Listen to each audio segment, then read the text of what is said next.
You've clicked on this episode because you're feeling flat, and you're probably trying to figure out, do you need more sleep, healthier food, or more exercise? Do your hormones need adjusting? Maybe it's none of those. Maybe it's your unmet needs. In the next few minutes, I'll take you through the 6 human needs and how filling just one of those can radically improve your energy and your sense of purpose. You're listening to Step Into Your Awesome with mindset coach Saskia Clements, your personal guide to creating a life filled with clarity, courage, and energy. Hello, gorgeous. Welcome back or welcome anew to Step Into Your Awesome. Today, I'm going to build on how you view your energy. In our last episode, we looked at energy through the lens of our Māori wellbeing model, Te Whare Tapawhā. Today, we're going to add to that by viewing it through the lens of our 6 fundamental human needs. Here's my promise to you. In the next 10 minutes, you'll identify the one unmet need that's draining you of energy and a simple 7-day plan to start refilling it. We often think energy is about sleep, nutrition, and exercise. And absolutely, that's part of the story, but it's not the whole story. You can be physically rested and still feel flat because energy is deeply psychological and social as well. This week, I was fortunate enough to hear Lachlan Stewart speak, who ran 58 marathons in 58 days across 58 states. 50 in America and 8 in Australia is how we get 58 states. It was awesome because he asked us to create a stretch goal and a bucket list. And I noticed in going through that process, even though I'm a mindset coach and I work with this all the time, in tuning my focus to my own next stretch goal and my bucket list for the next chapter, my energy lifted instantly. So let's unpack that a little.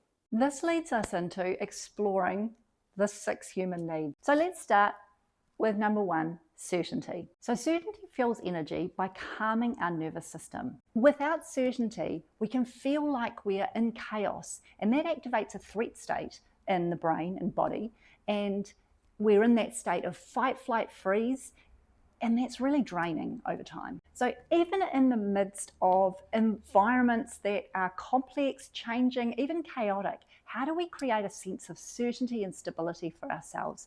That is by putting in place systems and structures and some sense of control.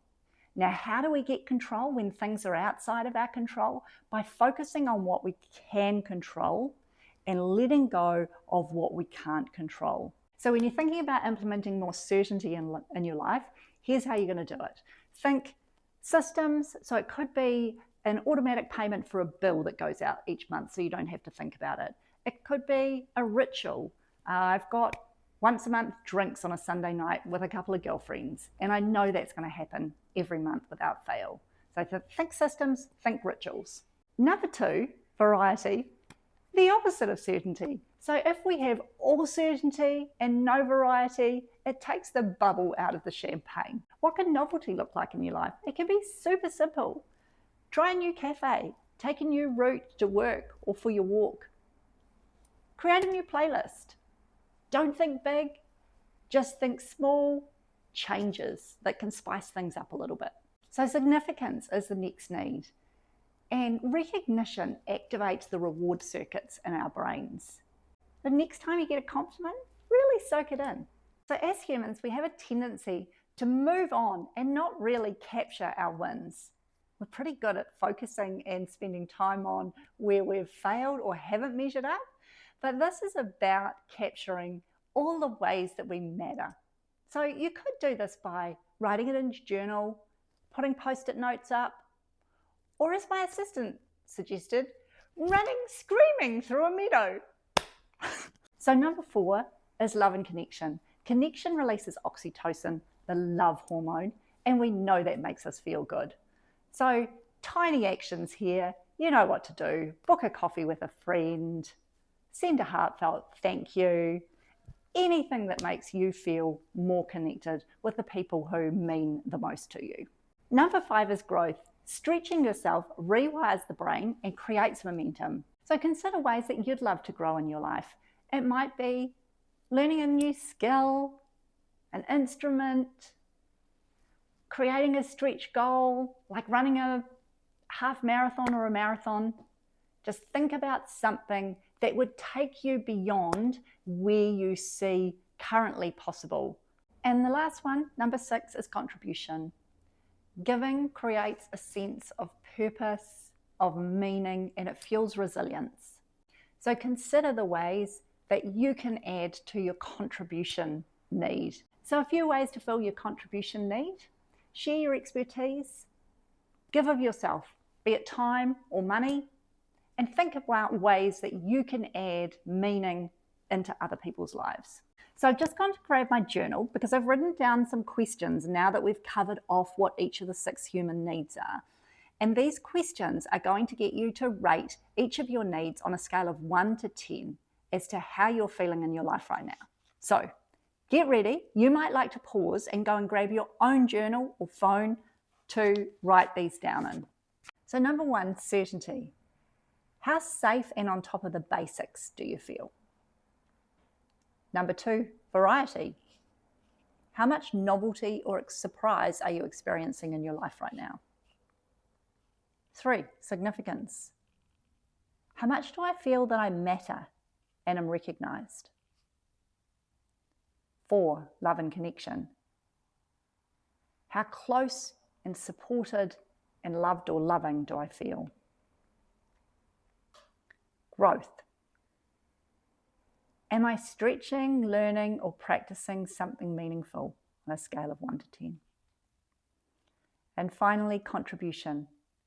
How much do I feel I'm giving to someone or something beyond myself? Now look at your lowest score. That's your biggest energy leak, and that's where we're going to start. So now that we've identified your single biggest need, here's your challenge. First thing, name it. So this week I'm refilling growth, or this week I'm refilling connection. Step 2, choose one repeatable action. Keep it so small that you can't fail. Number 3, set a trigger and a time. So for example, after morning tea, I'll text one person in appreciation. Take consistent daily action over the next 7 days and track that.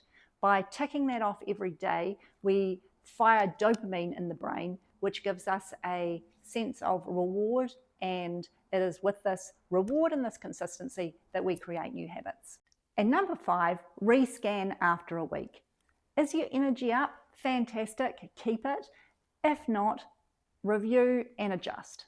This isn't about overhauls, it's about momentum through micro moves. Energy isn't just physical, it's about how well your human needs are being met.